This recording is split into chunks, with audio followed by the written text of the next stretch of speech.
안녕하십니까, 유동열의 안보전선입니다. 오늘은 종북 좌파 세력은 왜 강한가 라는 주제로 말씀드리겠습니다.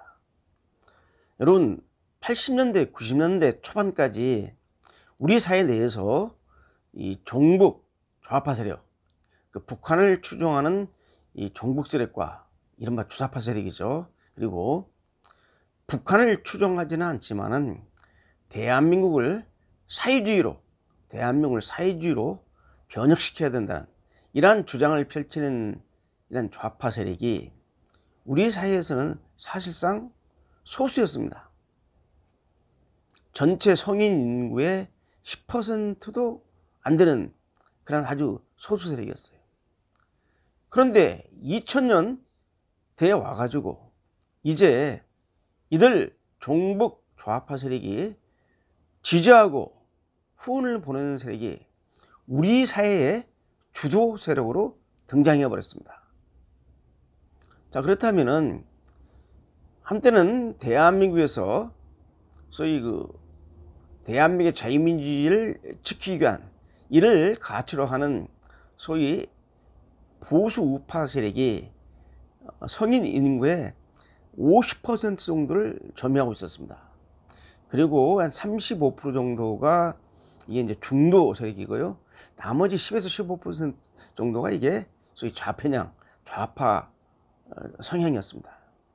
근데 그러던 것이 2000년대에 와서 이제는 우리 사회의 주역으로 등장하게 되는데, 여기서 우리가 그 과정을 살펴봐야 됩니다. 80년대, 90년 초반까지 우리 사회에 소수 세력이었던 종북 좌파 세력이 그때도 상당히 강했습니다. 그때도 강했어요. 소수인데도 불구하고. 그 원인을 갖다가 좀 살펴봐야 됩니다. 그리고 2000년대에 이들이 우리 사회의 주역으로 등장한 이 배경에서 우리가 문제의 해결점을 찾아야 됩니다. 자, 80년대 바로 종북 주사파 세력이 소수 세력이지만 영향력이 강했습니다. 그 왜 그런 줄 아십니까? 간단히 말씀드리면 행동하는 소수였습니다. 반면에 우리 사회의 주역인 보수 우파 세력은 대다수 침묵하고 방관하는 다수였습니다. 그러니까 한 사회에서 당연히 다수가 소수 우에서 우리 사회를 갖다 지도하고 이끌어 가야 되는데, 이 대한민국 사회에서는 이 다수는 침묵하고 방관하다 보니까 목소리 큰 소수가 우리 사회를 갖다 대변하게 되어버렸어요. 자, 여기서 바로 문제가 발생한 겁니다. 자, 이 좌익들은 소수지만은 행동하는 소수입니다. 반면에 보수우파 세력은 방관했죠. 또 침묵하고. 예를 들어서 국가보안법 철폐를 80년대에 외칩니다. 이들 세력이 국가보안법 없애고 할 때 우리 보수우파 세력 안에서는 강력하게 소수의 종북 좌파들이 떠드는 이러한 구호에 대해서 다수의 소위 보수우파 세력이 침묵하지 않고 방관하지 않고 강력한 목소리를 냈다면 당연히 다수의 목소리가 크고 이 소수의 목소리는 바로 장악당할 수밖에 없습니다. 그런데 가만히 있었어요. 이들은 목소리를 키웁니다. 자, 동료가 경찰에 실정법을 위반해서 잡혀가면 경찰 관서 앞에 가서 농성을 하고 데모를 합니다. 목소리를 키우면서. 그리고 또 국정원 앞에 달려갑니다. 이런 식으로 때로 모여다니면서 투쟁을 하는 겁니다. 투쟁을. 그런데 보수우파 세력은 무사태평이었어요. 바로 이러한 것들이 현재 이들 세력이 대한민국을 좌지우지하도록 만든 겁니다. 자, 그럼 방법이 하나네요. 자, 어떻게 찾아야 되느냐? 우리도 행동하고 우리도 목소리를 키워야 됩니다. 대한민국에 잘못된 문제가 있었을 때는 침묵하고 방관해서는 해결이 안 됩니다. 우리도 목소리를 내면서 행동하고 투쟁을 해야 됩니다. 가만히 앉아서는 절대로 이 판을 바꿀 수가 없습니다. 이제는 생각만 하면 안 됩니다. 옳고 그름에 대한 생각을 하고 그리고 투쟁을 하고 행동하면서 우리의 목소리를 보여줘야지 판이 바뀔 수가 있는 겁니다. 자, 두 번째, 이 종북 좌파는 소수지만은 이러한 현 상황에 대한 간절함과 끈질김이 있었습니다. 자, 반면에 보수파 세력은 무사태평이라는 제가 말했었죠. 심지어는 모 정당은 웰빙 정당이라는 말을 들 정도로 투쟁력을 거의 잃은 상태입니다.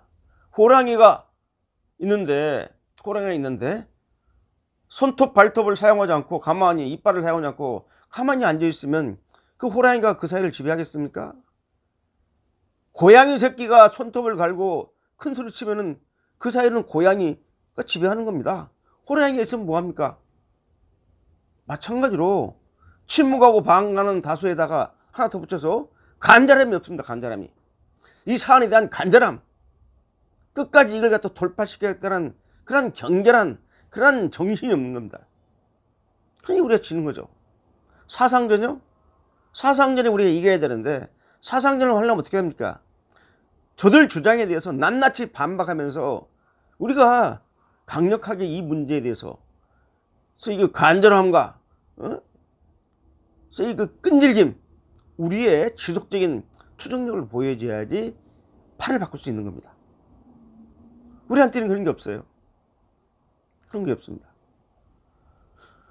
자, 세 번째, 이제 경제적인 문제입니다. 그 다음에 그 동지애입니다. 이 종북 좌파 세력은 아주 동지애가 뛰어납니다. 동지적 결속력이 뛰어나가지고 어떤 식으로 하느냐? 일단 자기들이 권력을 장악하잖아요. 그러면 자기 세력들한테 먹을 걸 다 줍니다. 자, 정무직으로 임명할 자리는 다 임명을 시킵니다. 심지어는 자격 요건이 안 되면 내부 인사 규정을 바꿔가지고 다 자리를 줍니다. 말단 조정원까지 저기 산하단체, 이게 A라는 광역시면 광역시의 산하단체, 이런 단체에 다 취직을 시켜줍니다. 한 자리씩 줘요. 먹고 살게 해준다는 소리입니다. 그리고 자기들이 관찰한 인사는 무조건 관찰을 시킵니다. 아무리 반대를 해도. 자, 우리 이명박 박근혜 정부 때 한번 보시기 바랍니다. A라는 사람을 총리에, B라는 사람을 장관이 내정을 했어요. 야당에서 저쪽에서 종북 좌파들이 반대하면 바로 그냥 꽁기 내리고 다른 사람을 임명합니다. 이래가지고 되겠습니까? 지금 이 정부가 내세운 국정원장이나 통일부 장관이나 이런 정무직 직위에 대해서 우리가 반대한다고 그 사람들이 손발 거두고 임명 취소하고 다른 사람 또 임명시킵니까? 아니지 않습니까? 그냥 밀고 나가는 거예요. 근데 우리는 그런 게 없어요. 그건 줘들 적이 없어요. 문제 제기면 벌벌벌 떨면서 바로 인사안을 취소시키고. 하물며 그러는데 쟤네들은 최말단지까지 다 차지해가지고 한 자리씩 주고 먹고 살게 해주는데 이건 그 동지애와 혁명적 의리가 여기서 발휘가 되는 겁니다. 우리는 그런 게 없어요. 그러니까 안 되는 겁니다. 자, 제가 세 가지 말씀을 드렸습니다. 지금 한때는 우리 사이에 소수였던 저들 세력이 목소리를 키우면서 우리 사이에 주도 세력으로 등장했습니다. 이 과정에서 저들은 소수일 때 어떻게 했느냐?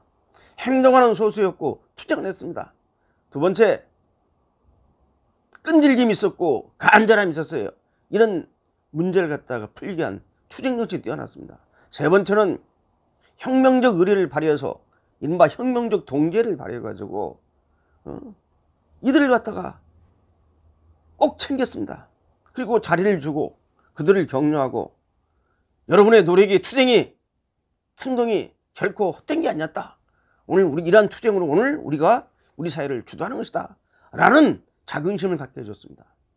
그런데 우리는 뭡니까? 지금 아직도 정신 못 차리고 이 판이 무슨 판인지를 모르고 일부 정당에서는 장애투쟁 하니까 장애투쟁이 무슨 필요가 있느냐? 패배주의적인 허무주의적 사고방식 팽배하고 이래 가지고는 이 판을 바꿀 수가 없습니다. 여러분, 왜 저들이 소수 세력에서 이제는 2000년대는 우리 사이에 주도 세력으로 등장했는지에 대한 배경을 우리가 분석을 해야 됩니다. 저는 오늘 여기서 그 배경 중에 조그마한 한 덩어리만 말씀드렸습니다. 앞으로 기회 될 때 나머지 덩어리도 말씀을 드리겠습니다. 자, 오늘 여기까지입니다. 감사합니다.